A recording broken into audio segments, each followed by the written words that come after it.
નમસ્કાર ધોરણ 8ના વિદ્યાર્થી મિત્રો, વિષય ગુજરાતી અને આ ગુજરાતી વિષય સંદર્ભે આપણે સૌ જાણીએ છીએ કે મુખ્ય બે સ્વરૂપ ગદ્ય અને પદ્ય, ત્રીજો વિભાગ એટલે વ્યાકરણ, ચોથો વિભાગ એટલે લેખન. ગદ્ય પદ્યમાં વળી પાછા એના પેટા સ્વરૂપો. ગદ્યમાં જોઈએ તો વાર્તા, નિબંધ, લઘુ વાર્તા, તદુપરાંત નાટક, નવલકથા, અંશખંડ વગેરે વગેરે ગણાવી શકીએ.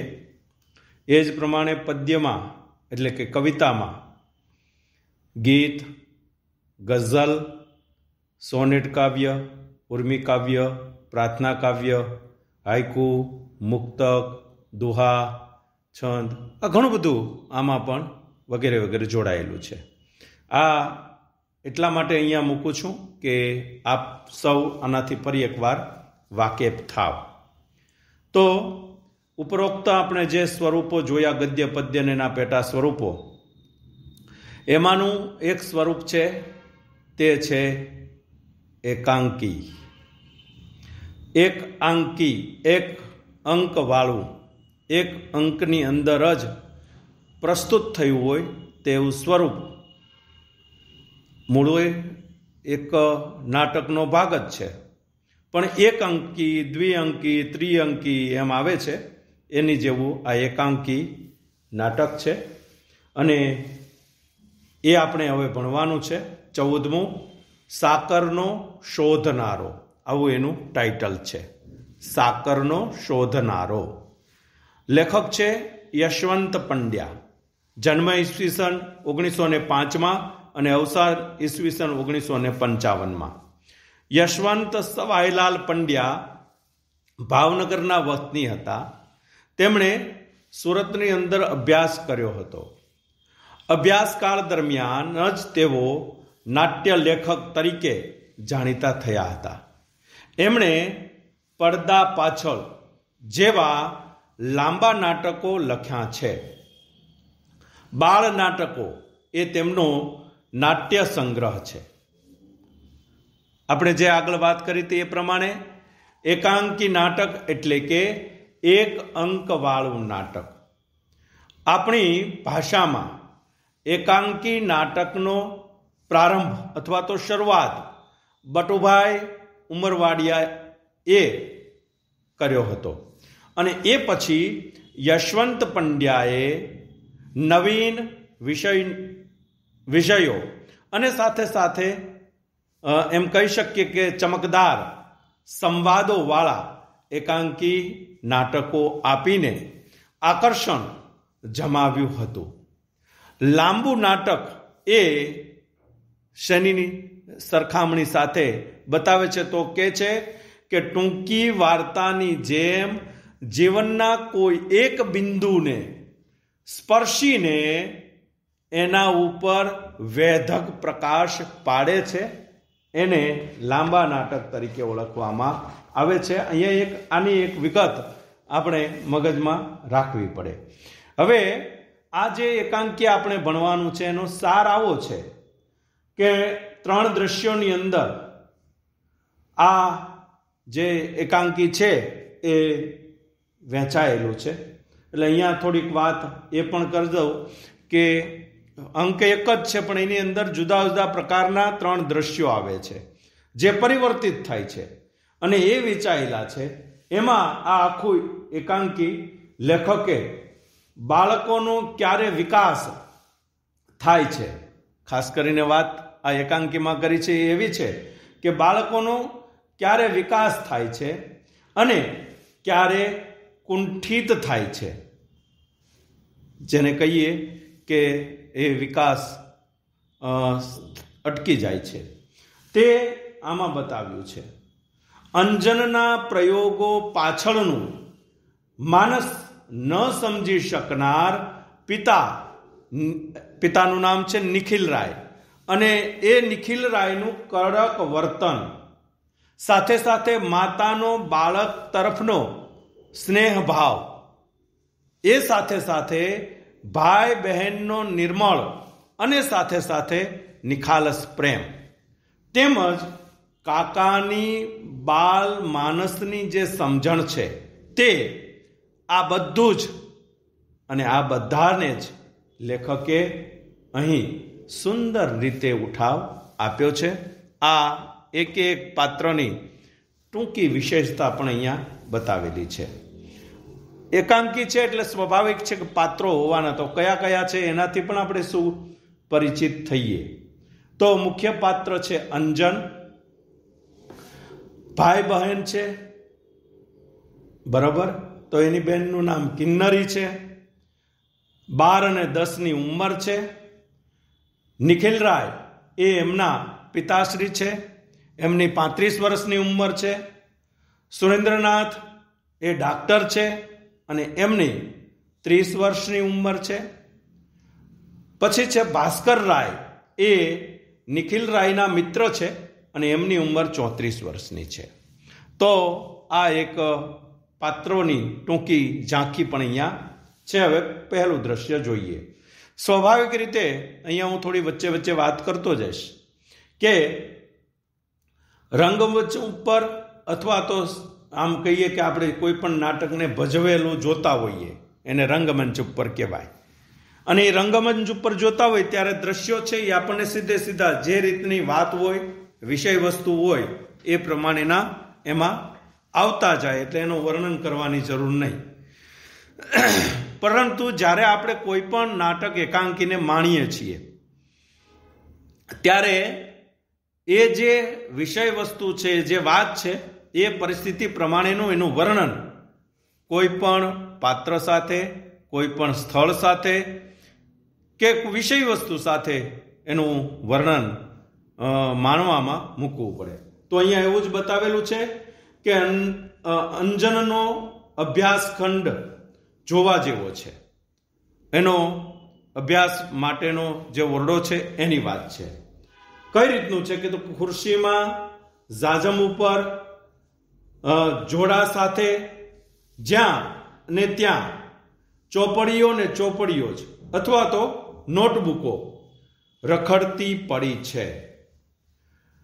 ટેબલ ઉપર મોજા છે અને એ કેવા છે? મેલા અને ધોયેલા મિક્સ છે.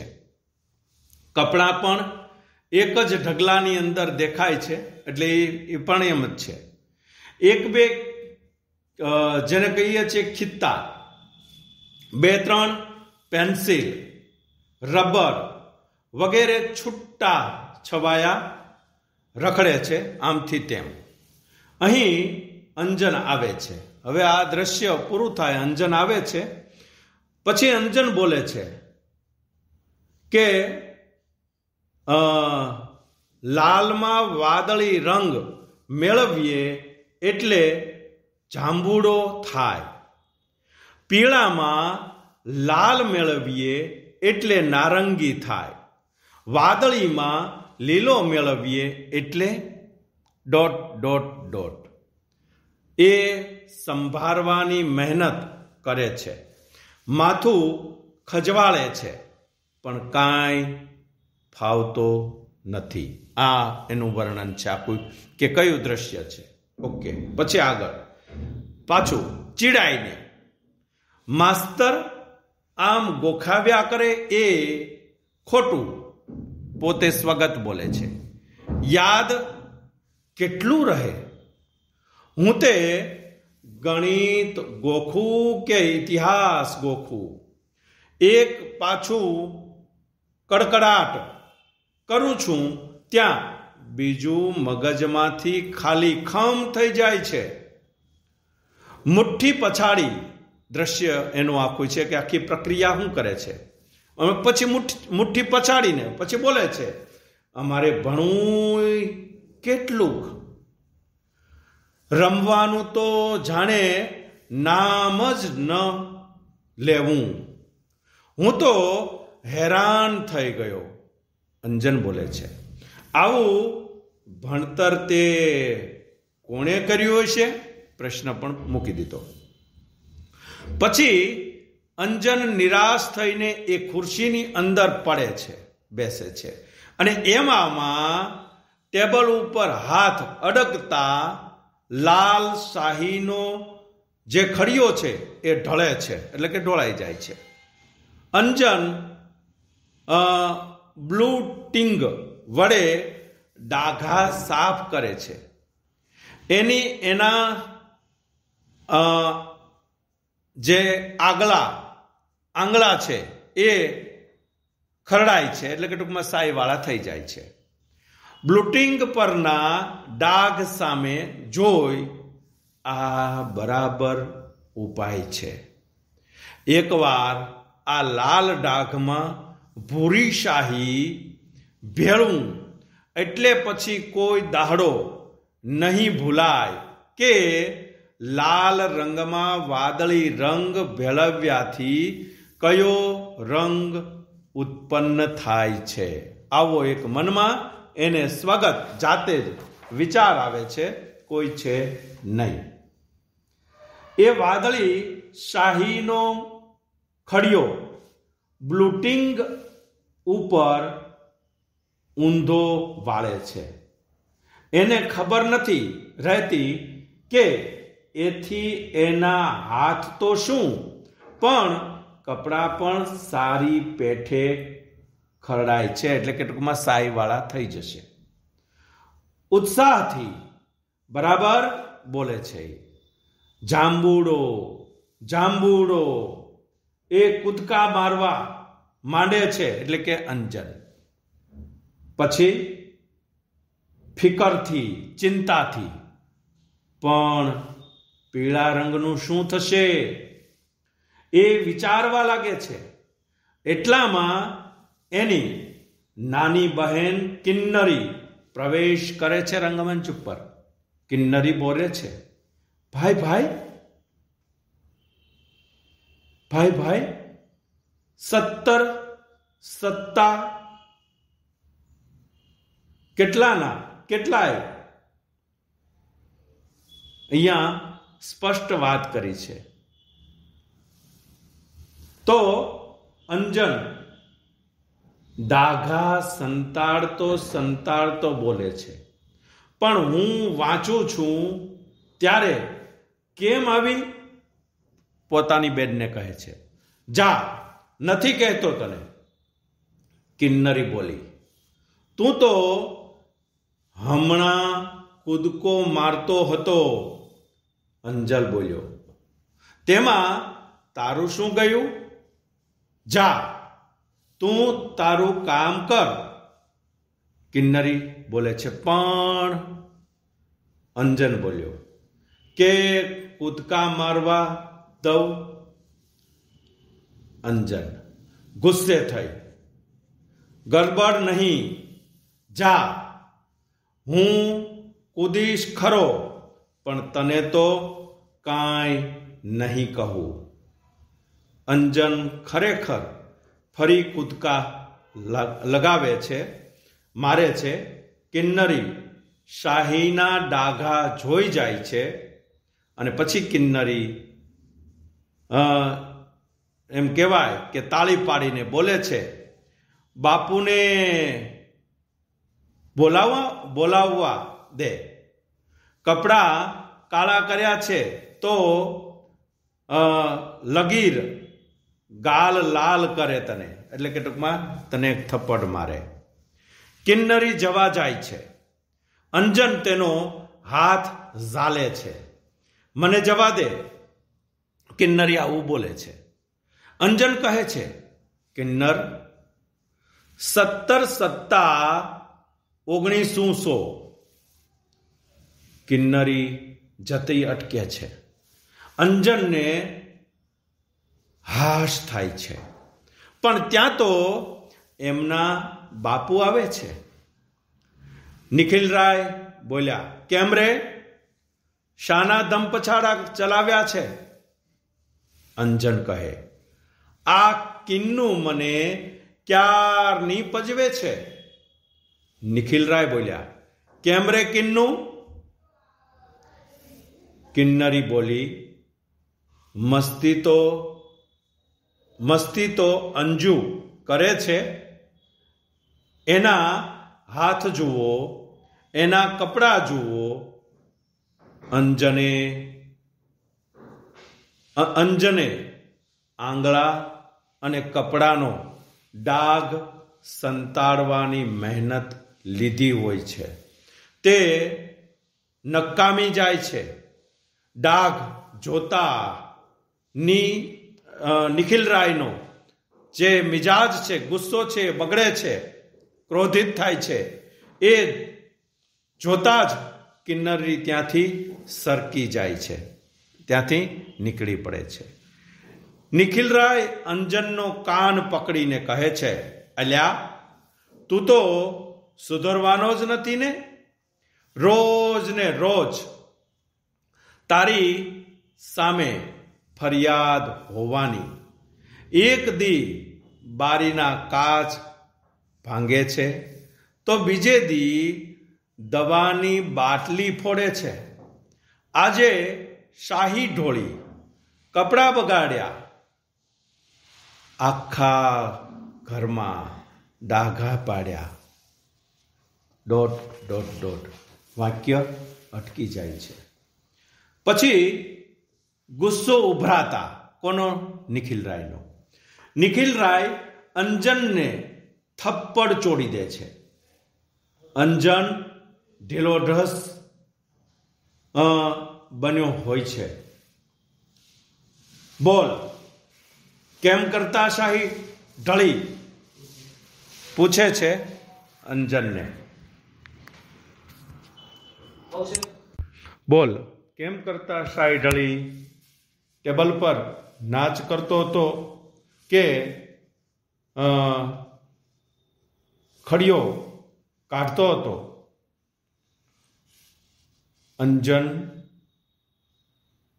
ધીમે રહીને બોલ્યો, હું લાઈવ શાહીમાં વાદળી ભેળવવા ગયો. વચ્ચે નિખિલરાય બોલ્યા, ત્યારે તો કહે ને કે હુનર કરતો હતો.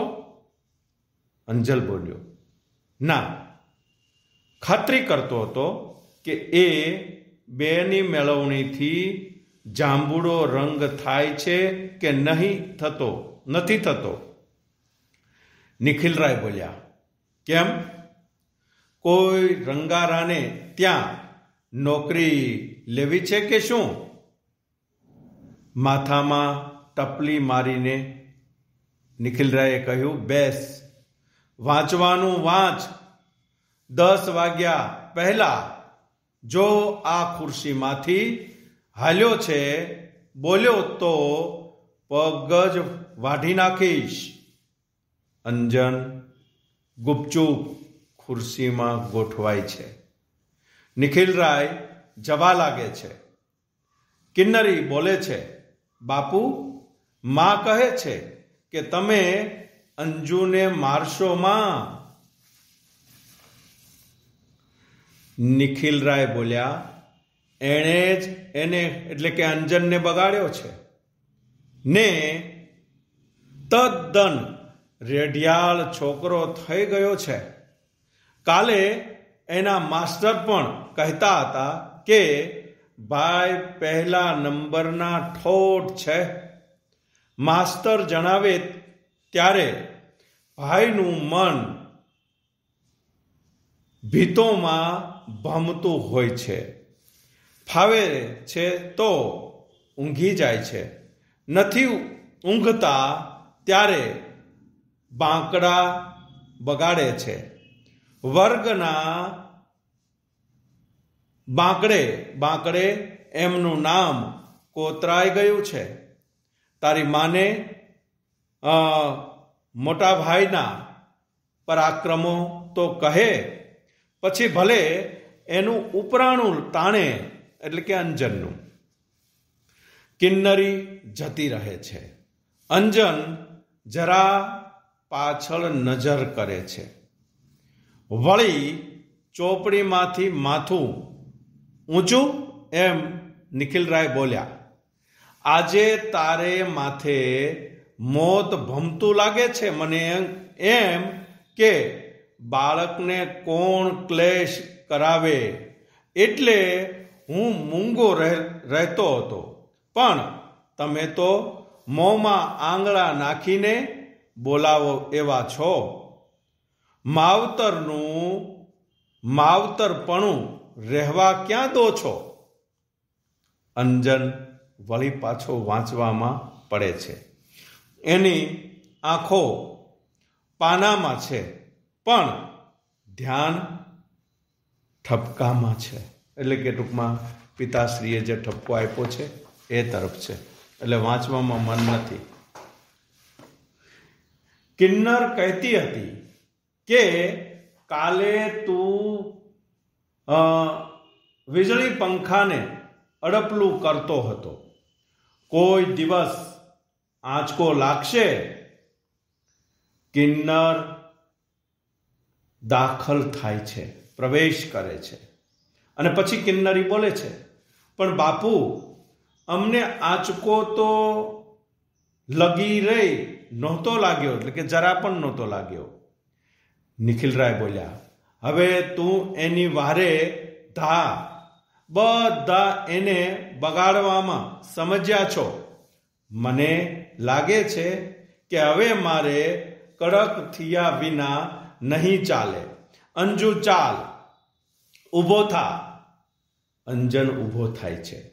કિન્નરી ગભરાય છે. આંખો કાઢી આમ આવ એમ તેના પિતાશ્રીએ કહ્યું. અંજન પાસે આવે છે. કિન્નરી દૂર દોડી જાય છે. અને પછી કડકાઈથી નિખિલરાય કહે છે, તારે તોફાન કરવું હોય તો તારે મોસાળ પાછા ચાલ્યો જા. અહીં તો ભણવાનું અને ભણવાનું જ. મસ્તી કરવી છે તો માર્યા વગર નહીં મૂકું. આજથી બધું બંધ છે. પૈડું, ભંભરડો, લખોટા મને સોંપી દે. સાયકલ ઉપર બેઠો છે તો તારી વાત તું જાણજે. ચાલ, બધું બહાર કાઢ. ટેબલનું ખાનું ઉઘાડી અંજન પૈડું અને સળિયા, ભંભરડો અને સાથે સાથે ઝાડ નિખિલરાયને સોંપે છે. આ બધી જ વસ્તુઓ આપે છે. લખોટિયા ક્યાં એમ પૂછ્યું નિખિલરાયે. અંજન બોલ્યો, ખોવાઈ ગયા. નિખિલરાય કહે કે મોટા ભા થઈને કોઈને દઈ દીધા. અંજન ચૂપ રહે છે, કશો જવાબ નથી આપતો. બીજું શું શું છે એમ પૂછ્યું નિખિલરાયે. અંજને કહ્યું, કશું નથી. નિખિલરાય બોલ્યા, જોવા દે. અને પછી નિખિલરાય ટેબલના ખાના તપાસે છે. ઊંડાણમાંથી થોડીક ખીલ્લીઓ અને સાથે સાથે એક નાની હથોડી નીકળે છે. કેમ અંજુભાઈ, આનું શું કામ પડ્યું હતું? એકાદ મગજમાં ખોડ એટલે ચસકી ન જાય. અંજન મૂંગો રહે છે, કશો જવાબ નથી આપતો. અને પછી ફાટતે અવાજે બોલતો, કેમ નથી એમ પૂછ્યું નિખિલરાયે. મોંમાં મગ ભર્યા છે? હથોડી કેમ લીધી હતી? અંજન બીતે સાદે બોલ્યો, આ ખુરશીના પાયા જરા ઢીલા થઈ ગયા હતા તે. નિખિલરાયે વળતા પ્રત્યુત્તર આપ્યો, તે તું સમા કરવાનો હતો કે કેમ? સુથારને ઘરે અવતાર લેવો હતો ને? આવો દોઢ ડાહ્યો તું ક્યાં લગી રહીશ? આ બધા શબ્દો નિખિલરાયના પિતાશ્રીના. મારે તો તારા નામનો કેટલો કકળાટ કરવો. અંજનની આંખમાંથી આંસુ ખરતા હોય છે.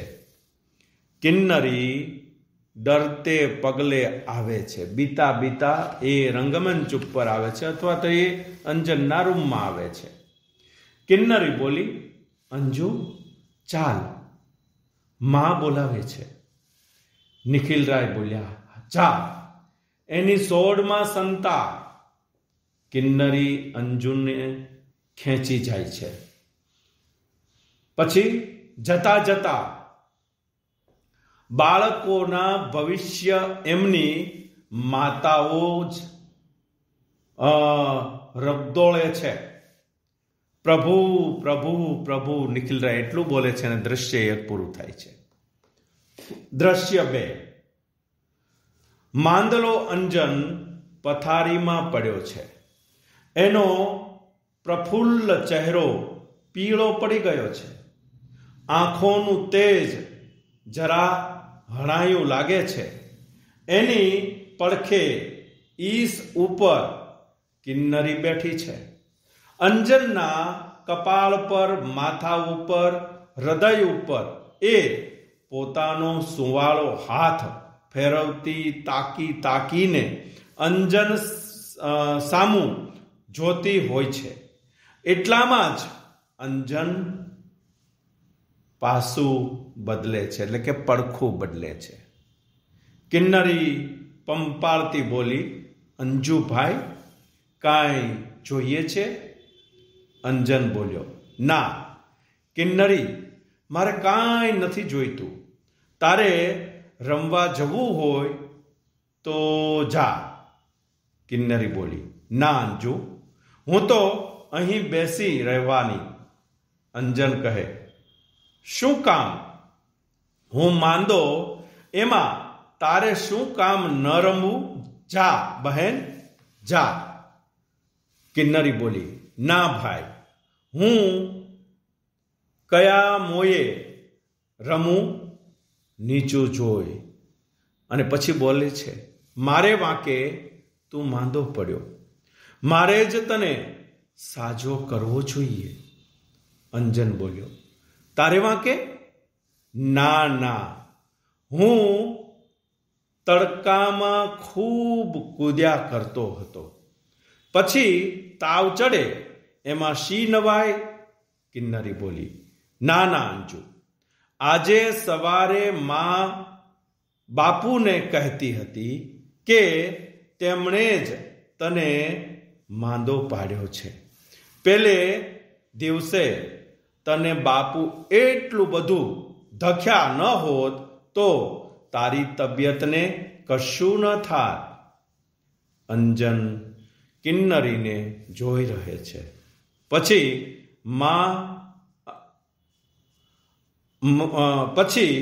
મને વઢતી હતી કે મેં તને પજવ્યો ન હોત તો બાપુને કંઈ ખબર પડત નહીં.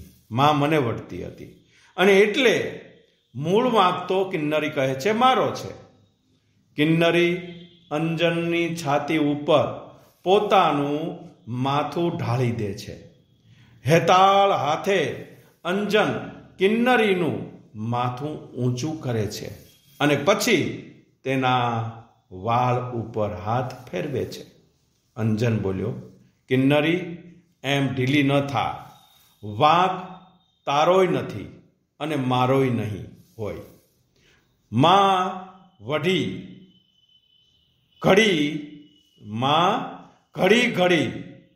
નસીબનો વાંક કાઢ્યા કરે છે ને. મારું એ નસીબ વાંકું હશે એટલે મારા નસીબનો વાંક છે એમ કહેવાય. અંજન હસવાનો પ્રયત્ન કરે છે, હસી પણ શકે છે, પરંતુ તેના હાસ્યમાં રંગ નથી, ઉમંગ નથી, ચેતન નથી. કિન્નરી બોલી, ભલે ભાઈ, એ જે હોય તે, આપણે બીજી વાતો કરીએ.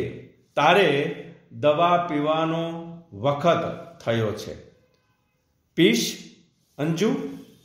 અંજન બોલ્યો, જવા દે, મને બહુ કડવી લાગે છે.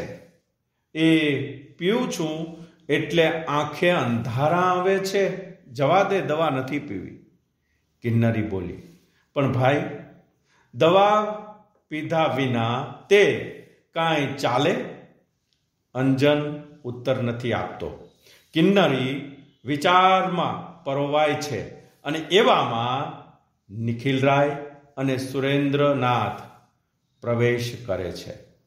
નિખિલરાય બોલ્યા, ડાક્ટર સાહેબ, અઠવાડિયામાં તો છોકરો લાશ થઈ ગયો. હવે તો બરાબર થઈ જાય એવું કાંઈક કરો.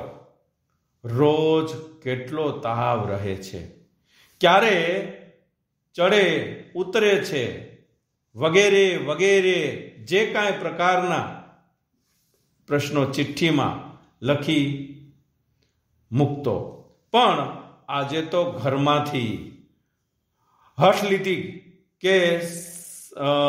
કે તમને તેડાવવા. મને થયું કે વાત વિચારવા જેવી છે અને એટલે તમને બોલાવ્યા. સુરેન્દ્રનાથ બોલ્યા, સારું કર્યું. આવી આળસમાં કોઈ વખત માણસ બાળક ગુમાવી બેસે છે. ઠીક છે કે આને એવું કશું લાગતું નથી, બાકી મામલો બગડી બેસે પછી તો અમારે સુધારવો એ કેમ? નિખિલરાય મનમાં ચીડાય છે, પણ શું કરે? પછી, સાહેબ, છોકરો દવા બરાબર પીએ છે કે? પૂછ્યું નિખિલરાયને. નિખિલરાય શીશી સામે જુએ છે. કિન્નરી તે જ પળે દવા કાઢી અંજનને આપે છે. અંજન એ ગટગટાવી જાય છે. મૌન ન બગડે તેને માટે ઘણો પ્રયત્ન અંજન કરે છે અને તોય લગીર એમ થઈ જાય છે, એટલે કે મોઢું બગડી જાય છે. હાથ પહોળા કરી, લ્યો, દવા પીવી નહીં ને? તબિયત સુધારવી એ તે કદી બનતું હશે? હરી ભજ્યા વિના વૈકુંઠ મળતું હશે? અને પછી નિખિલરાય બોલ્યા, ડાક્ટર સાહેબ, હવેથી હું ધ્યાન રાખીશ. અંજુ, સાંભળ્યું ને? દવા વખતસર પીવાની છે. અને કિન્નરી, સાંભળ્યું કે દવા નિયમસર પાવાની છે? કિન્નરી બોલી, હો બાપુ. સુરેન્દ્રનાથ બોલ્યા, તો ચાલો હું લખી આપું. અને પછી એ દવા લખી આપે છે.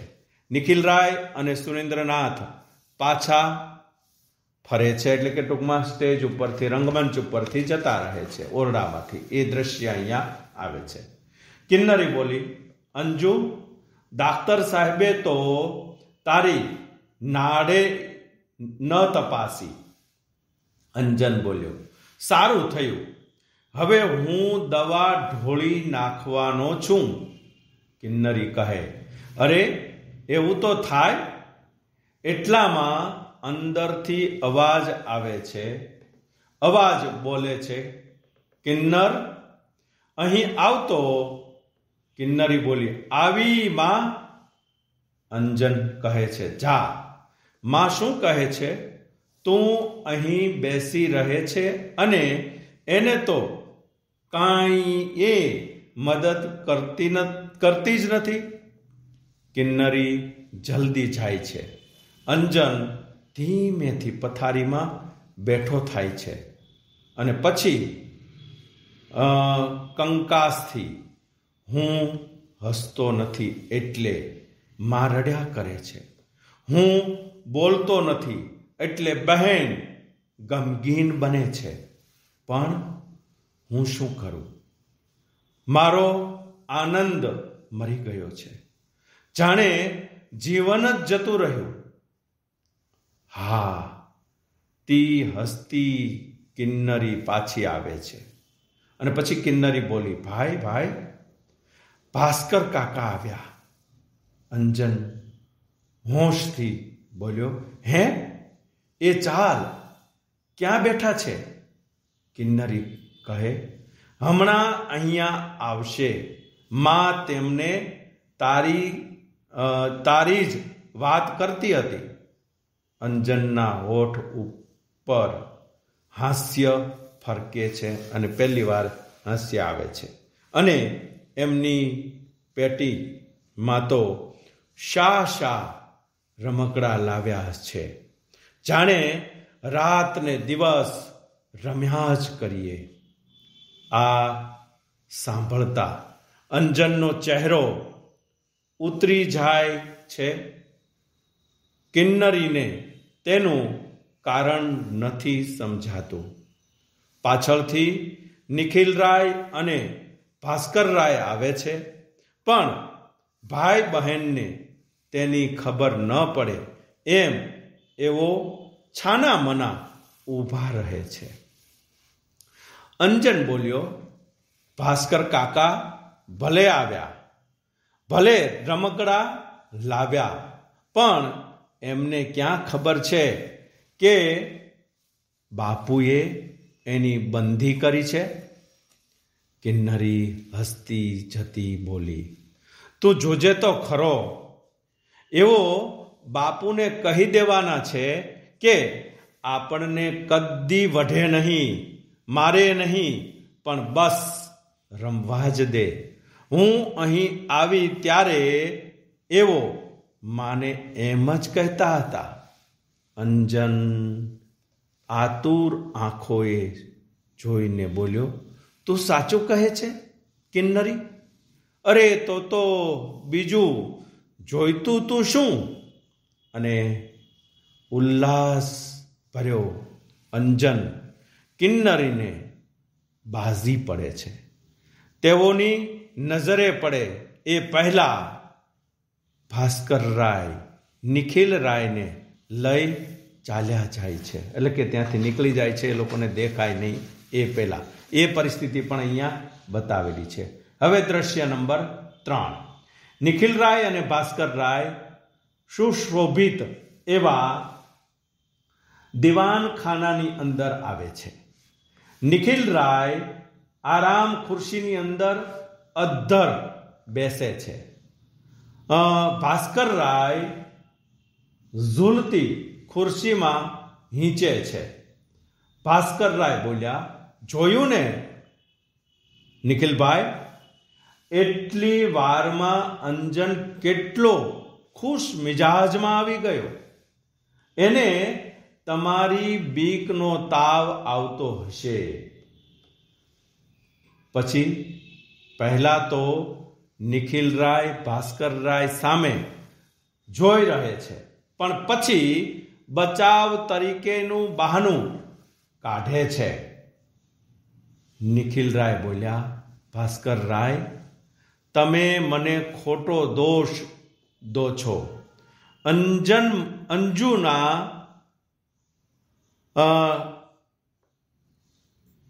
અંજુના વરણ તમે જાણતા નથી. મહિના દહાડા પહેલા એ કોલસાનો એક મોટો કકડો લઈ એનો ભૂકો કરતો હતો. ભાસ્કરરાય બોલ્યા, શા વાસ્તે, શા માટે? નિખિલરાયે કહ્યું, મેં પૂછ્યું ત્યારે કહે છે કે કોલસામાંથી સાકર બને છે. એવું તેણે વાંચ્યું છે અને એટલે એ એમાંથી સાકર શોધતો હતો. આવું એક વાર નથી બન્યું. નિત્ય નવા હુન્નર કેટલા કહું, મારે તે ક્યાં સુધી આંખ આડા કાન કરવા. આવું નિખિલરાયે ભાસ્કરરાયને કહ્યું. હવામાં હાથ વીંજી એમાં ભણવાનું તો નામ જ ન મળે અને સાથે સાથે નક્કામાં થોથા જડે તો એની પાછળ ઉજાગરા કરે. ભાસ્કરરાય બોલ્યા, ભાઈ તમારી ભૂલ થાય છે. ભણવાની ચોપડીઓ મોઢે કરનારાઓએ પણ એમનું કેટલું દળદર ફીટાડ્યું, એટલે કે ટૂંકમાં આખું આપણે એમ કહી શકીએ કે પચાવ્યું. એવાય ચોતરે રઝળે છે. આપણા વર્ગમાં કાયમ પહેલા 5ની અંદર નામ રાખનાર રાજારામને મહિને માંડ 35 રૂપરડી મળે છે. પેલા છેલ્લે બાંકડે પડી રહેનાર રામલાલે લોખંડના ધંધામાં બંગલો બંધાવ્યો છે. બધું આપણી આંખ આગળ છે. નિખિલરાય ગરમ થઈને બોલે છે, એટલે મારે એને લોઢાના કારખાનામાં મોકલો એમ? ભાસ્કરરાય હસીને બોલ્યા, ગુસ્સે ન થશો, પણ હું માનું છું કે અંજનમાં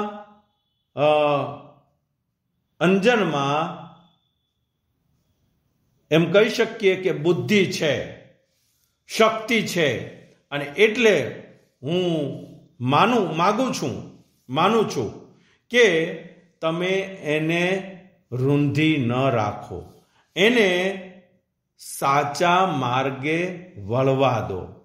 અંજનનું જીવન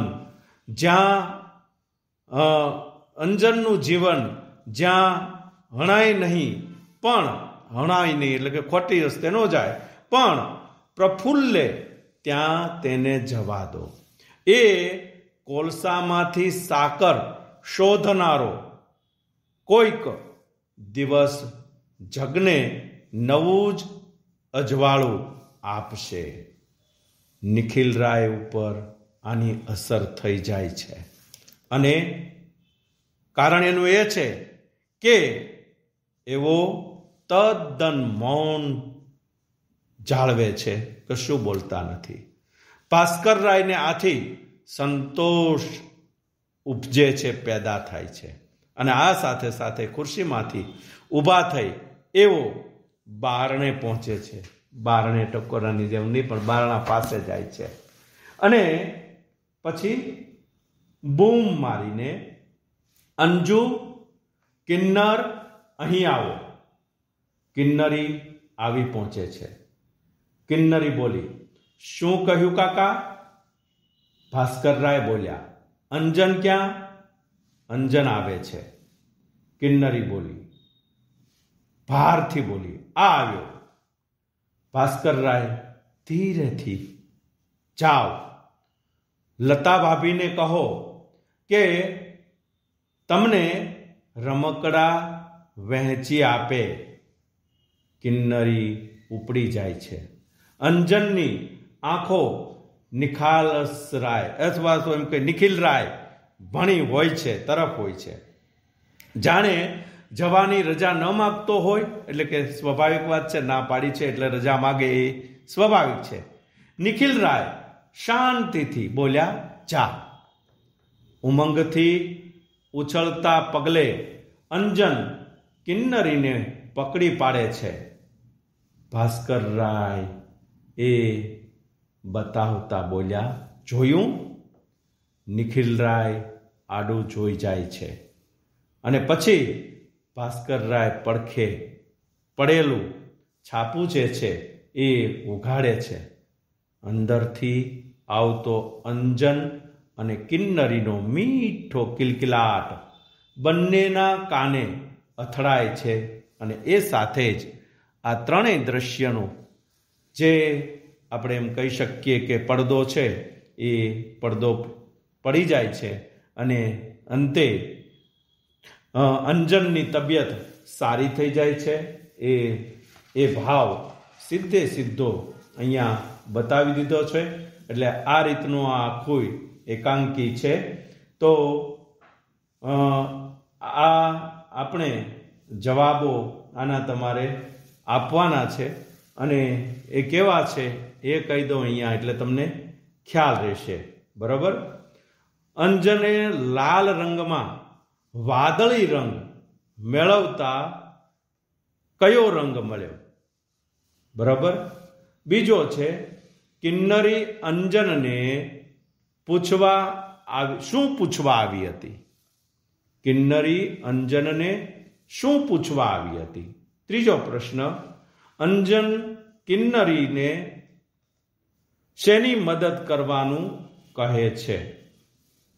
ચોથો, ભાસ્કર કાકા બાળકો માટે શું લાવ્યા હતા? ભાસ્કર કાકા બાળકો માટે શું લાવ્યા હતા? પાંચમો, અંજન કોલસામાંથી શું શોધવા માગે છે? અંજન કોલસામાંથી શું શોધવા માગે છે? છઠ્ઠો, આ પાઠનો સાહિત્યિક સ્વરૂપ અથવા તો સાહિત્યિક પ્રકાર કયો છે? સાતમું, આ પાઠના લેખક કોણ છે? તો સરસ મજાની તૈયારી કરી અને જવાબ આપજો. ક્યાંક અવરોધ આવ્યો છે તો દરગુજર કરજો. Thank you.